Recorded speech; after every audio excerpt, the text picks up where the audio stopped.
பிரியமானவர்களே, உங்கள் யாவருக்கும் இயேசுவின் நாமத்தில் அன்பின் வாழ்த்துக்கள். இன்றைக்கு பார்க்க போகிற வசனம் ஏசாயா 61:11 வசனத்தின் பின்பாகம்.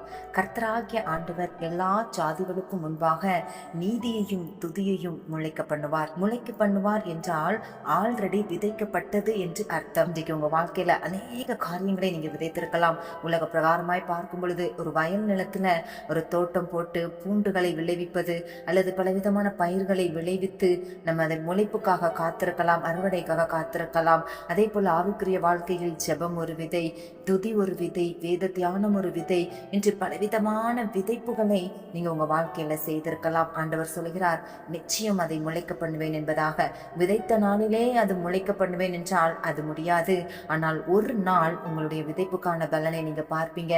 ஆனால் சீக்கிரத்தில் தேவன் அதை முளைக்க பண்ணி உங்களை ஆசீர்வதிப்பார். பொருளாதாரத்துல, உங்க குடும்ப வாழ்க்கையில என்னென்ன காரியத்துல நீங்க கண்ணீரோடு கதறி கொண்டிருக்கிறீங்க, அதெல்லாம் துதியாய் மாறும். உங்கள் வேண்டுதல்கள், விண்ணப்பங்கள் எல்லாம் துதியாய் மாறும். உங்கள் கேள்விகள் எல்லாம் நீதியாய் மாறும். உங்கள் கிரியைகள் எல்லாம் நீதியாய் முளைக்கப்படும். நீங்க சோர்ந்து போகாதீங்க. நம்ம ஒவ்வொரு நாளும் ஆண்டவருக்கு பிரியமான வாழ்க்கை, அவருடைய ஜனங்களாய் அவர் விருப்பத்தின்படி வாழும் பொழுது உங்களுடைய விருப்பத்திற்கு மேலாய் ஆண்டவர் செய்வார். அவருடைய ஜனங்களை கர்த்தர் நன்மையினால் திருப்தியாக்கி எல்லா ஜாதிகளுக்கும் முன்பாக நீதியையும் துதியையும் முளைக்க பண்ணி உங்கள் வாழ்க்கையை பிரகாசமாக மாற்றுவார். ஒரு வயல் நிலத்தை பார்க்கும் பொழுது இந்த வயல்ல விதைச்சா நல்ல அறுவடை பண்ணலாம் என்று பார்க்கும் பொழுதே தெரியும் அல்லவா? அதே போலத்தான் ஆண்டவரிடம் இருந்து ரட்சிப்பை பெற்ற தேவ ஜனங்களும் தேசத்தார் புறஜாதியார் பார்க்கும் பொழுது இவர்கள் கர்த்தரால் ஆசீர்வதிக்கப்பட்டவர்கள், ரட்சிப்பை பெற்றவர்கள், இவர்கள் தேவனுடைய பிள்ளைகள் என்று சொல்லும் வண்ணமாய் நம்முடைய வாழ்க்கை அவர்களுக்கு முன்பாக சாட்சியாய் ஆசீர்வாதமாய் இருக்க வேண்டும். இன்றைக்கு அப்படிப்பட்ட கர்த்தருக்கு பிரியமான ஜனங்களாய் வாழும் பொழுது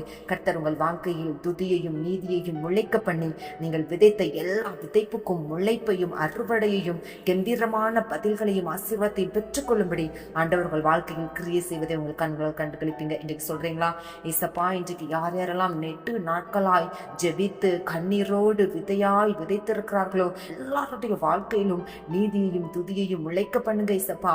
எல்லா ஜாதிகளுக்கு முன்பாக உடைய பிள்ளைகளை கீர்த்தியும் புகழ்ச்சியுமாய் வைப்பீராக.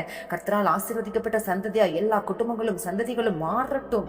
தடையான காரியங்கள் விலகட்டும். இயேசுவின் நாமத்தில் தேவ கரம் வெளிப்படுவதாக. சித்தத்தின்படி வாழ கிருபை தாரும். இயேசுவின் நாமத்தில் ஜெபிக்கிறோம் பிதாவே, ஆமென்.